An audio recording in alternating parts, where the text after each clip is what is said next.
আমি আজি দিল্লী ঘাটত আহি উপস্থিত হৈছোহি।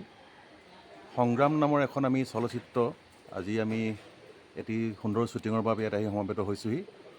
সংগ্ৰাম নামৰ এখন যিখন চিনেমা, এই চিনেমাখনৰ স্ক্ৰিপ্ট ৰাইটাৰ লগতে প্ৰযোজক আৰু পৰিচালক আমাৰ মাজত উপস্থিত আছে। আমি আটাইকে প্ৰথমেই আমাৰ সংগ্ৰাম চিনেমাখনৰ স্ক্ৰিপ্ট ৰাইটাৰ আমাৰ জনপ্ৰিয় অভিনেতা খগেন কুমাৰ গগৈ ডাঙৰীয়াক মই আপোনালোকক পৰিচয় কৰাই দিছোঁ। এয়া খগেন কুমাৰ গগৈ ডাঙৰীয়া।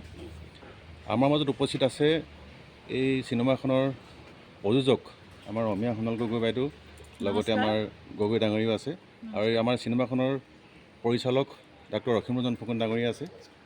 লগতে আমাৰ মাজত এইসকল শিল্পী আছে, অভিনেতা আছে। আমি আটাইকে আপোনালোকক নমস্কাৰ দি আছোঁ।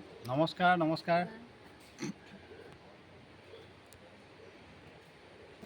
আমাৰ অভিনেতা জলি গগৈ ডাঙৰীয়া আছে, তেখেতে অকণমান চিনেমাখনৰ সন্দৰ্ভত দুআষাৰ ক'বলৈ মই অনুৰোধ জনালোঁ।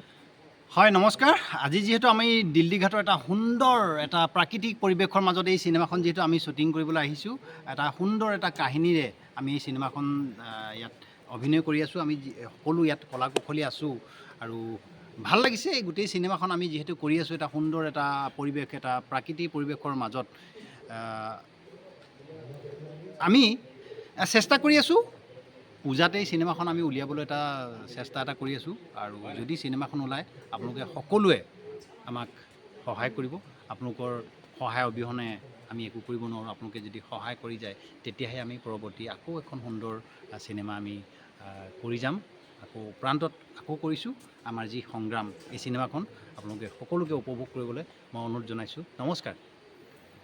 হয়, আমি আপোনালোকক পুনৰবাৰ জনাবলৈ পাই সুখী হৈছোঁ। আমি যিহেতু আগন্তুক শাৰদীয় দুৰ্গা পূজাৰ প্ৰাকখনতে আমি এই চিনেমাখন আপোনালোকৰ বাবে মুকলি কৰি দিয়াৰ কথা আমাৰ সন্মানীয় শিল্পীগৰাকীয়ে ক'লে। ইয়াকে কৈ আজি সুন্দৰ বক্তব্যটি সামৰিছোঁ। ধন্যবাদ।